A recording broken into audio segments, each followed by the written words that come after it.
Jermaine Dupri or Timberland? JD. Love Tim, but again, fam. And JD, sniper. Jermaine Dupri? Sniper. That's why he a sniper. That's why he's a good sniper.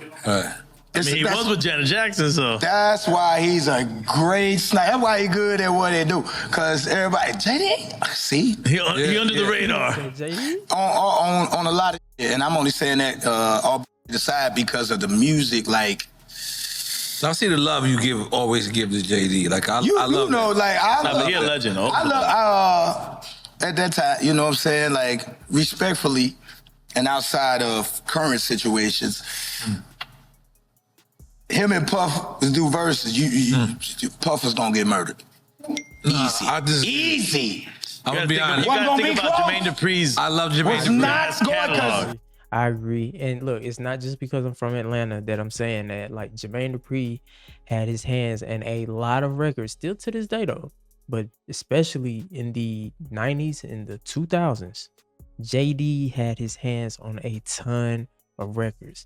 Matter of fact, if we talking just about building an artist up and influence wise, you could just put your hands on Bow Wow's career and what he was able to do with that, what he was able to do with Criss Cross, but we'll get into that later on in the video. That's what I'm listening. Wait, you blame it on the East Coast? I wasn't going. Did you say East Coast? What you mean? Say? What did you? No. What I'm saying is, back then, had they done verses, JD, I love Puff JD. is smart.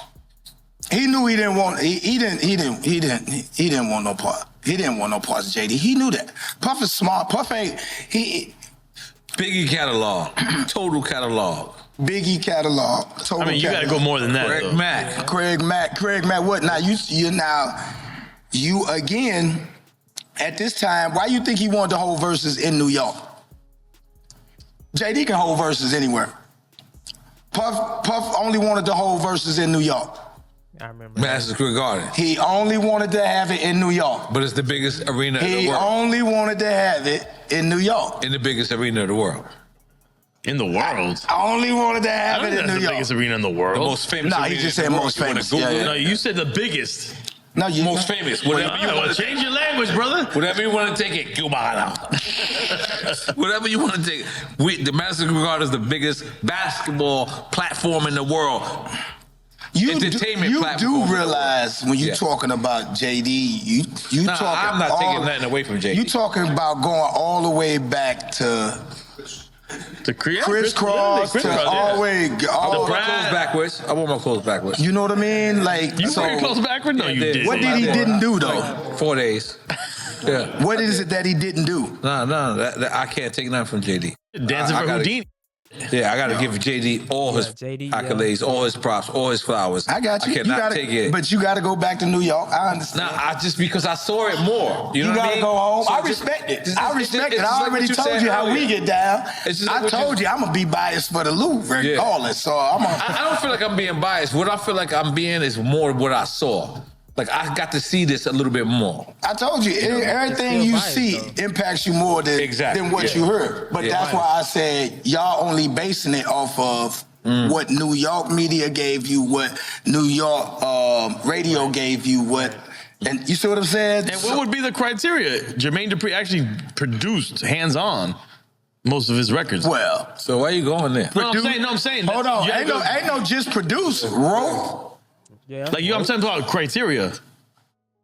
We have a criteria on Dream Champs. No, we talk about you gotta have a criteria. Let them battle out. I think. All right, so what? You want Puff to do Wu-Tang records? You gotta have a criteria. If Method Man is on the record, I mean, if he get a producer credit for the motherfucker, even if you just said that. Yep. But see what's gonna happen. He can get the producer credit. He gonna get the right credit, and then he probably referenced the song because. You can lock JD in the room by himself. He will come out with the song. He can perform it. He can make the beat, and he can write it. Smash. A producer. You can lock him in that motherfucker with an MP, and he will sit right by that motherfucker and do that, write that melodies, boom, and then you start sounding like This is my confession. Just when I thought I could say all that on the side. Yeah. So you start hearing about his stories. That this nigga sniper stories that he put in the record. That ain't Other people? That's his story. Yeah, that's his story. Well, now we gotta listen to these records carefully now. That's his story, man. Wait, Confessions is Jermaine Dupri confession? Oh, Dipping. I'm just right along with it. Maybe it's gonna be the Atlanta in me, maybe it's the bias, but Jermaine Dupri is a legend in the city, especially on the music scene. Now, me being a young kid growing up, you know, wanting to rap and stuff, everybody wanted to sign to So Def because So Def had the high hand. Anything they put their hand on, it was going crazy. Me being young, seeing Crisscross go crazy. Yes, I used to wear my clothes backwards. I got in trouble a couple times for it because I would go to school and turn my clothes backwards, and they would call my mom and I'd get in trouble for that. But, you know, as you can see, the influence was there. And then, you know, artists like The Brat, we Funktified, you know, I was listening to all of that growing up. And then, of course, you know, Bow Wow and the career that he was able to give to Bow Wow. And I want to talk about being a producer, right? Now, Puff will go in, he'll reference a record, he'll sample it or whatnot, but JD will go in and actually produce the record and write the record and come out with a hit. Something that I appreciated as when I got older that I noticed JD did with Lil Bow Wow is that when he was writing for Bow Wow, he was referencing things in hip hop that he grew up on. If y'all go and listen to the song Thank You from the Lil Bow Wow album, damn, what's the name of that project? I want to say it's his second project. Is it Doggy Bag? I want to say. But you know the song he had called Thank You with Jagged Edge. I want to thank you for yeah, you know the record. In that record, Bow Wow says a line where he says, "A nice big plate of fish, which is my favorite dish. But without y'all, I couldn't kick it like this." Now, when I was young and I heard that line, of course, I thought it was just Bow Wow rapping it. But as you get older and you do your homework and you learn, and this is something that I learned, you know, not recent, but I've been, you know, when I was younger and doing my research, this is Rakim, right? So it'll make you go back and do your research. So he was putting kids on Rakim because that's what he was influenced by. You know, of course, he was on tour with Houdini when he was young. So him doing that was introducing a whole new generation to what they grew up on. So that's always something that I appreciated about JD. And that's what being a producer is. When you can go in and craft stuff like he did for Mariah Carey, you can go in and craft stuff like he did for Bow Wow's career early on. You can go in and you can craft a record like Confessions. We ain't even talking about Confessions. Like one of the biggest R&B albums of all time. And you know when that dropped, it had the world going crazy. You know what I'm saying? Usher, that was like Usher at his peak. And a lot of those stories that he wrote on Confessions was about him.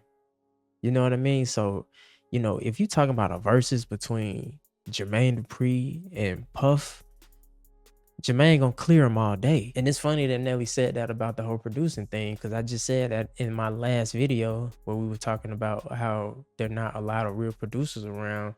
There's not a lot of people that can do that, go in, produce the record, write the record, and actually hand it to the artist and be there through every step. I feel like Jermaine clears Puff in that lane, but it still don't take away from Puff what he was able to do and bring people together and, you know, put out some of those records. But catalog wise, come on, let's be real. But yeah, man, it's the Kid Reads. Until next time, ladies and gentlemen, make sure y'all be safe, stay carefree, and I'll catch y'all later. Peace.